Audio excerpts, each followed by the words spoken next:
how's it going? Calling Daniel from riffninja.com. I'm here to show you what you're going to learn on my new strumming course. And if you want to find out more about it, go to riffninja.com/strumming. Let's get started.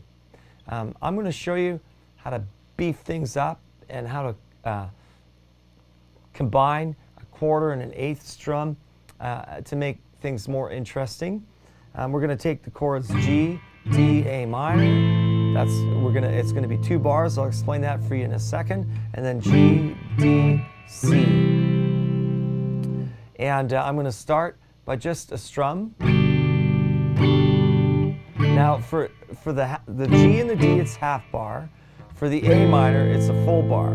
So that's a 2-bar cycle, right? The second cycle, half bar G, half bar D, full bar C. I'm going to count it now. It's a slower, it's got a slower tempo. So about 60 to 80 beats per minute, right? 1, 2, 3, 4. We'll strum quarters first. 1, 2, 3, 4. 1, 2, 3, 4. 1, 2, 3, 4. 1, 2, 3, 4. Okay? So that's just quarters on each change. So I went 1, let it ring for 2 for the 2 beats, then 3 and 4 for the D, then 1, 2, 3, 4. Now, even that sounds good if your timing's on. You just have to count through it. So 1, 2, 3, 4. 1, 2, 3, 4. 1, 2, 3, 4. 1, 2, 3, 4. You could make it a little more interesting now. You could, for the last bar, you could strum a quarter note for each 2 beats. You could do this now. You could go 1, 2, 3, 4. 1, 2, 3, 4. 1, 2, 3, 4. 1, 2, 3, 4. Or you could strum quarters for the half bar changes like this. 1, 2, 3, 4. 1, 2, 3, 4. 1, 2, 3, 4. 1, 2, 3, 4. You could do straight chords. You could do them down and up too.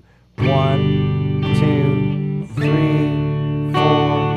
1, 2, 3, 4. 1, 2, 3, 4.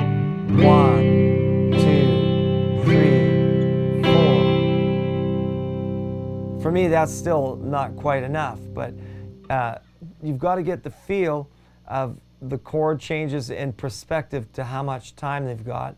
And I just chose this progression. This is a real famous chord progression.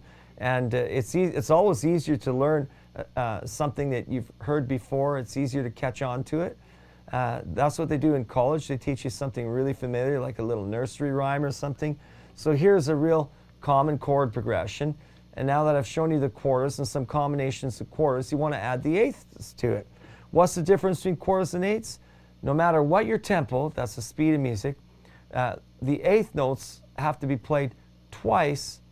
So 2 eighth notes in the time duration that 1 quarter note takes. So if you're going 1, 2, like if you're going 1, 2, 3, 4 for the quarters, then for the eighths you have to go 1 and 2 and 3 and 4 and 1, 2, 3, 4.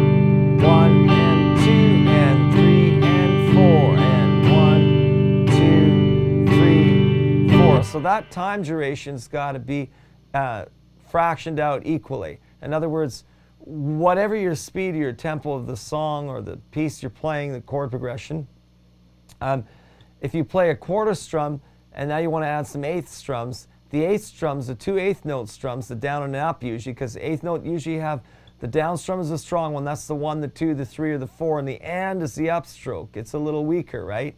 So whatever the eighth note, where they are placed in comparison to the quarters, the eighths have to play 2 strums in the same time duration that a quarter plays 1. That's why they're called quarters and eighths, right? They're fractioned out.